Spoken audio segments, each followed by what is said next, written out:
మన ప్రభువును ప్రియరక్షకుడైన యేసుక్రీస్తు నామమునకి మహిమ ఘనత ప్రభావములు కలుగును గాక. Jesus with us ministries Telugu YouTube channel వీక్షిస్తున్న మీ అందరికీ మా హృదయపూర్వకమైనటువంటి వందనాలు.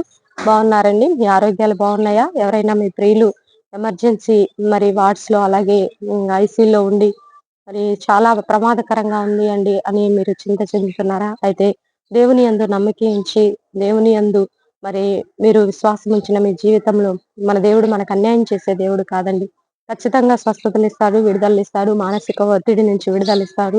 దేవుని యందు స్థిరమైన మనసు కలిగి ఉన్నట్లయితే ఖచ్చితంగా మన దేవుడు మన పట్ల కార్యాలు చేసే దేవుడుగా ఉన్నాడని ప్రభునామములో మనవి చేస్తూ, ఈ రోజు దేవుడు మనకిస్తున్నటువంటి వాగ్దానానికి ముందు లైక్ చేయరండి. అందరు ప్రతి ఒక్కరు లైక్ చేయండి. లైక్ చేస్తే మీ జీవితంలో ఖచ్చితంగా దేవుడు కార్యం చేస్తాడు. ఎందుకంటే నువ్వు ప్రభు పని చేస్తున్నావు. ఈ పని ఖచ్చితంగా దేవుడు చేస్తాడని ప్రభునామములో మనవి చేస్తున్నాను. అలాగే మనకి బైబిల్ క్విజ్ రాబోతుంది. ఒక నూతనమైన బైబిల్ క్విజ్ మీ ముందుకు తీసుకొస్తున్నాం.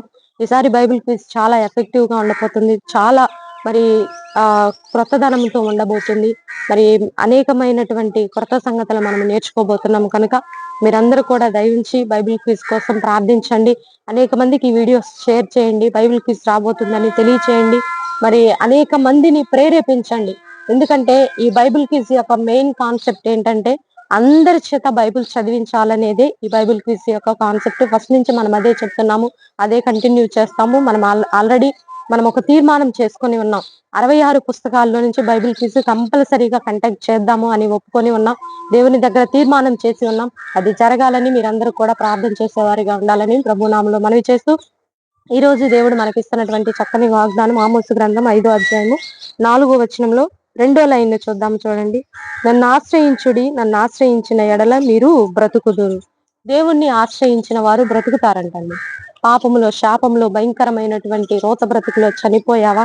అయితే నిన్ను దేవుడు బ్రతికిస్తానంటున్నాడు. ఆయన ఆశ్రయించిన వారిని, పాపముల చేత అపరాధముల చేత చచ్చిపోయిన వారిని క్రీస్తు యేసులో కూడా మరలా బ్రతికించగలిగినటువంటి దేవుడు. ఎందుకంటే ఆయన మన కోసం మరణించి తిరిగి లేచి పునరుద్ధానుడై ఉన్నాడండి. క్రీస్తు నందు ఉన్నటువంటి నీవు నీ అపరాధములు నీ పాపములన్నీ చచ్చిపోయి నువ్వు నూతన సృష్టిగా బ్రతుకుతావు. నీ ఒక క్రొత్తదనం వస్తుంది నీలో. నీ బ్రతుకు మారిపోతుంది, నీ జీవితం మారిపోతుంది, నీ జీవన విధానం, నీ సరళి సమస్తము మారిపోయి నువ్వు ఒక క్రొత్త జీవితాన్ని జీవిస్తావు. నీవు ఆయన్ని ఆశ్రయించినట్లయితే నీవు బ్రతుకుతావు. కొంతమంది ఎంతో మంది మరి అన్ని రకాలైనటువంటి ఆ యొక్క ఫెసిలిటీస్ ఉంటాయండి. డబ్బు ఉంటుంది, ఆస్తిపాస్తులు ఉంటాయి, పేరు ప్రతిష్టలు, చందాలు, బంధు బలగం అన్నీ ఉంటాయి. కానీ వారికి మనశ్శాంతి ఉండదు, సమాధానం ఉండదు, అనారోగ్య పరిస్థితులు, కడుపు నిండా తిండి తినటానికి కూడా ఉండదు. భయంకరమైనటువంటి వేదన అనుభవిస్తారు. కానీ క్రీస్తు యేసును నువ్వు ఆశ్రయించినట్లయితే, దేవుణ్ణి నువ్వు ఆశ్రయించినట్లయితే నువ్వు శ్రేష్టంగా బ్రతుకుతావు. ఫస్ట్ ఆఫ్ ఆల్ మనకి జీవం ఉంటుందండి. మన శరీరంలో జీవము లేకుండా, ఆరోగ్యం లేకుండా ఎన్ని ఉండి ఉపయోగం ఏముంది? నువ్వు శ్రేష్టంగా బ్రతకాలంటే క్రీస్తు యేసునందు ఉండు. పరిశుద్ధ గ్రంథాన్ని దినదినము చదువుతూ ఉండు. ఈ పరిశుద్ధ గ్రంథమే నీ శరీరానికి ఔషధం. మెడిసిన్ తీసుకొని నీ శరీరం క్షీణించిపోయిందేమో. ఈ లోకంలో అనేక ప్రయత్నాలు చేసి నా బిడ్డ బాగుపడతాడని వెళ్ళని ప్లేసులు లేవేమో, తిరగని స్థలాలు లేవేమో, నీ బిడ్డ కోసం అనేక రకాల లోక ప్రయత్నాలన్నీ చేసావేమో, నీ భర్త కోసం చేసావో, నీ కుటుంబం కోసం చేసావేమో. వద్దు, దేవుణ్ణి ఆశ్రయించి పరిశుద్ధ గ్రంథాన్ని ఆచరించు. నీ జీవితము బ్రతుకుబోతుంది. నువ్వు బ్రతకబోతున్నావు. నీ కుటుంబం దైవ సన్నిధిలో బ్రతకబోతుంది. ఇటు వాగ్దానాన్ని రిసీవ్ చేసుకోవాలని ప్రభునామములో మనం చేస్తూ చిన్న ప్రార్థన చేసుకుందాం. ప్రార్థన. పరిశుద్ధ మహాగణుడ ఘనమైన తండ్రి, మీరు ఇచ్చిన చక్కని వాగ్దానాన్ని బట్టి నీకు వందనాలు ప్రభువా. ఈ వాగ్దానంలో జీవం ఉన్నదయ్యా, ఈ వాగ్దానంలో బ్రతుకున్నదయ్యా, ఈ వాగ్దానంలో నీ వాక్కు ఉన్నదయ్యా. ఈ వాగ్దానం ప్రజల పట్ల మీరు నెరవేర్చబోతున్నందుకు వందనాలు, స్తుతులు, స్తోత్రాలు తండ్రి. పాపంలో శాపంలో భయంకరమైనటువంటి రోత బ్రతుకులో ఉన్న వారిని, అపరాధముల చేత చచ్చిన వారిని తిరిగి నువ్వు బ్రతికించగలిగిన దేవుడు అని మీరు ఇచ్చిన చక్కని వాగ్దానాన్ని బట్టి మీకు కృతజ్ఞతాస్తుతులు చెల్లిస్తూ భారతదేశాన్ని దీవించండి, తెలుగు రాష్ట్రాలను దీవించండి. ప్రపంచంలో శాంతి నెలకొల్పబడటానికి సహాయము దయచేయండి.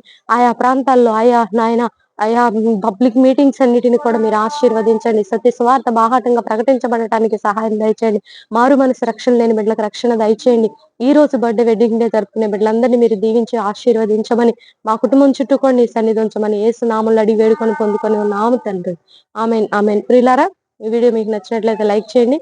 దేవుని యొక్క మహాకృప మనకి తోడుగా ఉండి నడిపించను గాక. God bless you. Praise lord.